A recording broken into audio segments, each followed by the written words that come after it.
말씀은 예레미야 애가 1장 1절에서 11절까지 말씀인데요. 1절에서 8절까지만 읽도록 하겠습니다.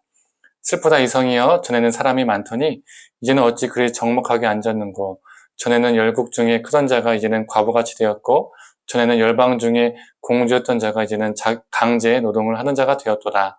밤에는 슬피오니 눈물이 뺨에 흐름이여 사랑하는 자들 중에 그에게 위로하는 자가 없고, 친구들도 다 배반하여 원수들이 되었도다. 유다는 환난과 많은 고난 가운데 사로잡혀 갔도다. 그가 열국 가운데 거주하면서 쉴 곳을 얻지 못하며 그를 핍박하는 모든 자들이 궁지에서 그를 뒤따라 잡았도다.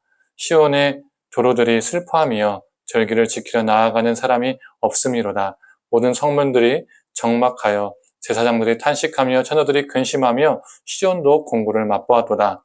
그의 대적들이 머리가 되고 그의 원수들이 형통함은 그가 죄가 많음으로 여호와께서 그를 곤고하게 하셨습니다. 어린 자녀들이 대적에게 사로잡혔도다. 딸 시온의 모든 영광이 떠나가며 그의 지도자들은 꿀을 찾지 못한 사슴들처럼 뒤쫓는 자 앞에서 힘없이 달아났도다. 예루살렘이 환난과 유리하는 고통을 당하는 날에 옛날의 모든 즐거움을 기억하였으며 그의 백성이 대적의 손에 넘어졌으나 그를 돕는 자가 없었고 대적들은 그의 멸망을 비우는도다. 예루살렘이 크게 범죄함으로 조석거리가 되었으니 전에 그에게 영광을 돌리던 모든 사람이 그의 보셨음을 보고 업신여기며 그는 탄식하며 물러가는도다. 아멘. 오늘부터 이 두 주간 예레미야 애가의 말씀을 가지고 묵상을 하고자 합니다. 그래서 이 애가를 짧게 개관하고 시작하도록 하겠습니다. 이 애가는 히브리어로 에카라는 단어입니다. 이 한국말 애가, 히브리어 에카 발음이 비슷하죠. 이 히브리어 에카라는 단어의 뜻은 무엇이냐면 어떻게, 왜, 어찌하여 이런 의미를 가지고 있습니다. 우리가 깊은 탄식을 할 때 왜 또는 어떻게 또는 어찌하여 이러한 단어를 넣어서 사용하죠. 예를 들어서 왜 이런 일이 나에게 일어났는가, 왜 이러한 어려움들이, 어찌하여 이런 어려움들이 나에게 일어났는가 이렇게 표현을 하죠. 이 에카라는 단어는 예레미야 1장, 2장, 4장에 맨 앞에 놓여 있습니다. 우리 개역개정에는 이 에카가 슬프다라고 번역되어 있죠. 1장 1절을 볼까요? 슬프다 이성이여 전에는 사람들이 많더니 라고 되어 있습니다.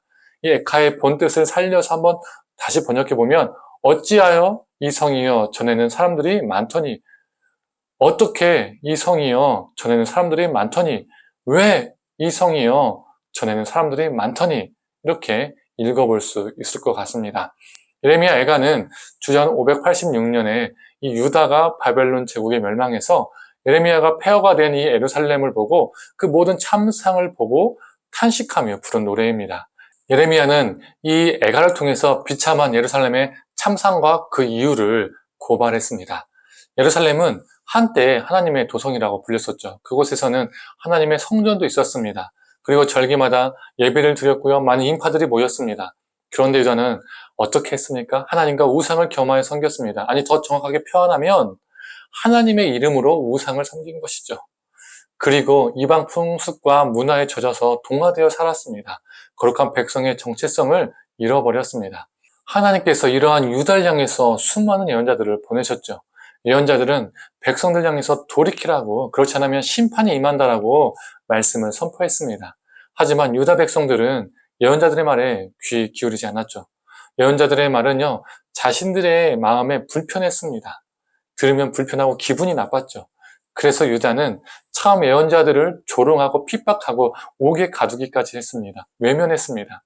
핍박당하고 외면당한 대표적인 선지자가 바로 오늘 본문의 예레미야입니다.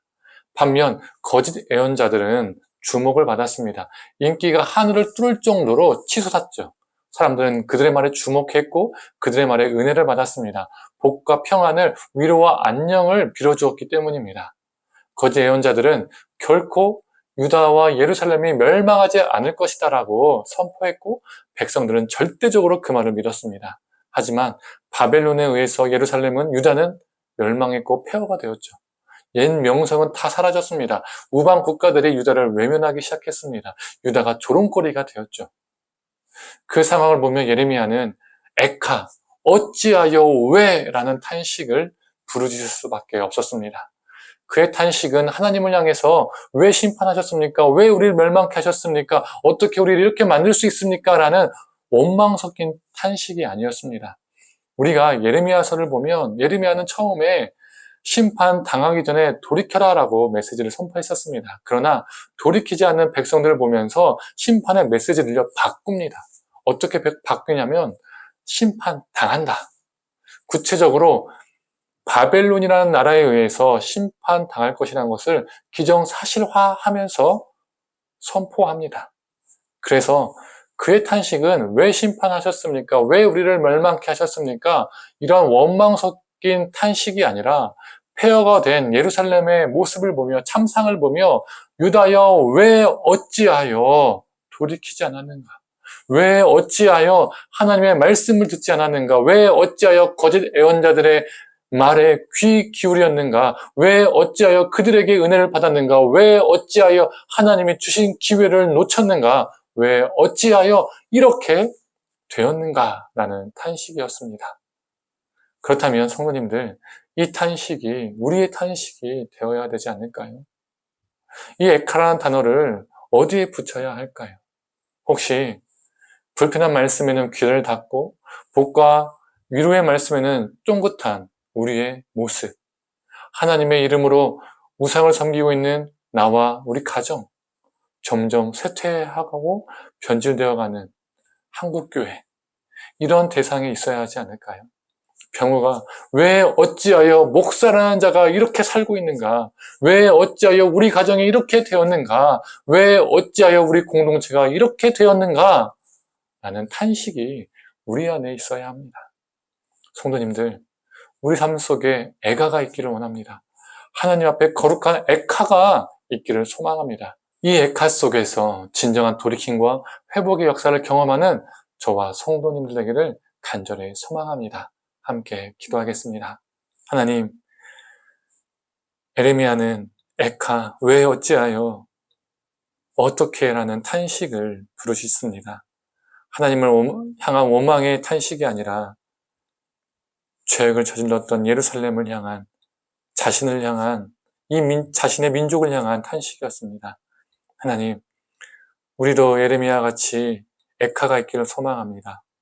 하나님, 우리 자신을 보며, 우리 가정을 보며, 우리가 속한 공동체와 이 나라와 이 땅을 보며 왜 어찌하여 어떻게라는 이 슬픈 에카가 있게 하여 주시옵소서. 진정한 에카 속에서 진정한 돌이킴과 진정한 회개가 일어나게 하여 주시옵소서. 모든 걸 감사드리며 사랑에 많으신 예수님의 이름으로 기도드립니다. 아멘.